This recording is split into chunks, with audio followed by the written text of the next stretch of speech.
ಬೇಡ ಏನು ಹೇಳೋಣ ಹೇಳ್ರಿ ಅದರಲ್ಲಿ. ಅಲ್ಲ ಸರ್, ಈಗ ಸಾಕಷ್ಟು ಗೊಂದಲ ಆಗ್ತಿದೆ. ಮತ್ತೆ ಅದನ್ನು ಕಾಪಿ ಆಗಿದೆ ಇಂತಿಂಥ ಸೆಂಟರ್ಸಲ್ಲಿ ಮಾಡಲ್ ಕ್ವಶನ್ಸ್ ಅನ್ನೋದ್ರ ಬದಲು ಅದರಲ್ಲಿ 30 to 40% ಕ್ವಶನ್ಸ್ ಇನ್ಕ್ಲೂಡ್ ಮಾಡಿ ಲೀಕ್ ಮಾಡಿದ್ದಾರೆ ಅಂದರೆ ರೀ ಎಕ್ಸಾಮಿನೇಷನ್ ಮಾಡ್ತಾ ಇರೋದನ್ನ ಚರ್ಚೆ ಹಾಕಿ. ಈಗ ಸಬ್ ಇನ್ಸ್ಪೆಕ್ಟರ್ ಕಾಪಿ ಆಯಿತು ಅಂದ್ರೆ ನಾವು ರೀ ಎಕ್ಸಾಮಿನೇಷನ್ಗೆ ಹೇಳಿಲ್ವಾ, KPSC ಆಯಿತು ಹೇಳಿಲ್ವಾ, ಹಾಗೆ ಮಾಡ್ತಾರೆ. ಹೇಗೆ ಇನ್ ಕಂಟ್ರಿ ಲೈಕ್ ಇಂಡಿಯಾ ಅಷ್ಟೊಂದು 100% ಹೆಂಗಪ್ಪ ಹಿಡ್ದಿಡ್ತೀವಿ ಎಲ್ಲ ಕಡೆ. ಅವನೇನು ಪೂರಾ ಕ್ವಶನ್ ಪೇಪರ್ ಲೀಕ್ ಮಾಡಲಿಲ್ಲ, ಗೆಸ್ ಪೇಪರ್ ಅಂತ ಕೊಟ್ಬಿಟ್ಟ. ಗೆಸ್ ಪೇಪರ್ ತೆಗೆದು ನೋಡಿದಾಗ ಒಂದು 30 to 40% ಕ್ವಶನ್ಸ್ ಏನು ಒರಿಜಿನಲ್ ಪೇಪರ್ಲಿ ಅದ್ರಲ್ಲಿ ಇತ್ತು.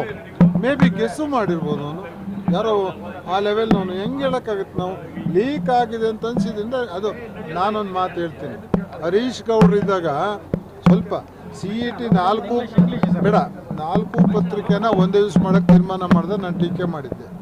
ಆಗ ವೀರೇಂದ್ರ ಹೆಗ್ಡೆ ಅವ್ರ ಹತ್ರ ಮಾತಾಡಿದೆ. ಅವ್ರು ಹೇಳಿರು, ನೀಟು CET ಅರ್ಥ ಮಾಡ್ಕೊಂಡು ಬರೋ ಪರೀಕ್ಷೆ ಯಾವಾಗ ಮಾಡಿದ್ರೆ ಏನು ಅಂತ.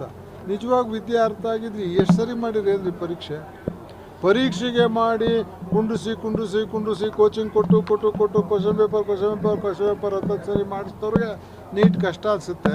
But that is not regular education. ಮಕ್ಕಳಿಗೆ ಅರ್ಥ ಆಗಿದ್ದರೆ ಈ ಸ್ಥಿತಿ ನಿರ್ಮಾಣ ಆಗ್ತಿರ್ಲಿಲ್ಲ. ಸಿಸ್ಟಮ್ ಏನು ಮಾಡೋಕ್ಕಾಗಲ್ಲ. ಯಾವ ಹಂತದಲ್ಲಿ ಆಗುತ್ತೋ ಹೆಂಗಾಗುತ್ತೋ ಹೆಂಗೆ ಕಾಯ್ತಿರಪ್ಪ.